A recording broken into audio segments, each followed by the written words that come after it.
Welcome back to Jay Sekulow Live. This is Jordan Sekulow in Washington, D.C., and we're talking to a great advocate for life and on so many other issues as well. And when it comes to conservative issues that you care about, Congressman Diane Black from Tennessee's 6th Congressional District. And Congressman, it's always great to have you on the show. It's great to be with you, Jordan. Thank you for having me. I've kind of missed talking to you and your dad. There's important issues of life that are being debated right now on Capitol Hill, and you're at the lead on that. When it comes to one, I want to talk about the GAO report where we, and because of your efforts, congressional efforts, Congressman Black, we were able to uncover, and your team able to uncover, that these groups like Planned Parenthood, the abortion industry, if you will, had received $1.5 billion within this 3-year period between 2010 and 2012, which is a lot more than what Planned Parenthood reports receiving from federal and state funds, which is somewhere around $300 million a year.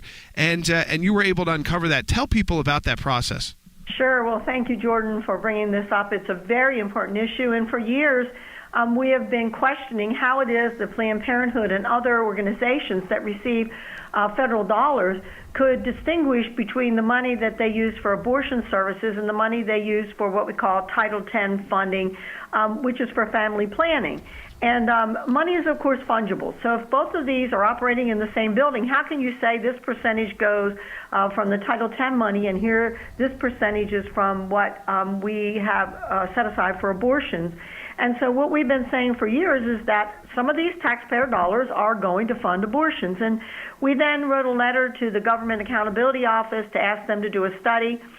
They looked at the request for a couple of months, and they decided in August of 2013 that they would take on this job for us, and they did the research, and we just recently, this last month, got the information back, and it is very clear that they are using money that are federal dollars, and that money is being mixed in with the dollars that they're raising from donors and their services. Folks, this was something, again, when you look at just the raw numbers of the amount of money going to organizations that promote abortion, provide abortions internationally, Planned Parenthood's international affiliates. This should be shocking to you. It should be something you understand what we're up against. And Congressman Black, we talk about this a lot, too, on our broadcast and have this week, that when you're talking about these groups like Planned Parenthood, this is not your everyday nonprofit or interest group. This is an industry, and they make a lot of money off of providing abortions, and they receive nearly half their funding from taxpayers. You're right. And first of all, I'm pro-life, so we all know about how I feel about abortion. But the second thing is that I'm a budget person. And when we have $18 trillion that we're in debt, could we not find a better way to spend the American taxpayer dollar? We also know that our laws have prohibited taxpayer dollars from going to fund abortions. And now we find that it's happening, and it's happening through the back door. So we've exposed that. Planned Parenthood in their own reports show that they conduct about 327,000 abortions every year. That's part of their annual report. And when we look at our money, our taxpayer dollars being used to fund this, it makes me stand up and say, we have got to do something about this. So we do have a bill. We have 145 sponsors on that bill. It is defunding anybody who has an abortion service within their provider list, and they would not receive any Title X money if they also provide not just the Title X services that are already provided for in law with the family planning, but if in addition to that they're doing abortion, they would not be eligible for these dollars. It's called the Title X Abortion Provider Prohibition Act. This is important legislation. This is about the kind of the defunding of Planned Parenthood and these groups. And Congressman Black, from your perspective too, and your medical background, the idea, because some people, we've had these calls, even pro-life folks who call and say, I get nervous because what about the other services that are provided? And I think your legislation, it makes clear that that it's not about taking funds away from women's health. It's about taking funds away from abortion providers. That's exactly right. And there are other providers that are out there that are providing these services and that also receive Title X money. So our health departments are there to provide these services too. These services will be provided. And if Planned Parenthood makes that choice, that they want to continue to be an abortion provider, then they just are not eligible for these services. So they have to make that choice about what they're going to take the money for and what services they're going to provide. And if they provide abortions, they are not able to get this money. Congressman Than Bennett here. Thank you so much for being with us and for your leadership on these issues. And I just wanted to underscore for folks what you just said, that your bill that addresses the Title X funding, that really is intended for family planning services, when it is very clear that Planned Parenthood doesn't engage in family planning. They have a business model that is rooted in abortion. And it's important that what you just laid out, that people really understand that. I want to quickly turn, though, to another effort that you have led. You've led on so many of these issues, but you have a new resolution, HRES 139, that speaks to the issue of religious persecution in the Middle East. And you've been one of our most staunch partners in the fight for Pastor Saeed Abedini, the American pastor who is in prison in Iran. I know he is mentioned in this resolution. Tell our listeners just a little bit about that resolution and what you hope to accomplish with it. Sure. We are very concerned about what's happening with our religious minorities, particularly in the Middle East, but all over the world. And you already mentioned one with Pastor Saeed Abedini in Iran. We also have the Christian schoolgirls in Nigeria that were kidnapped by Boko Haram.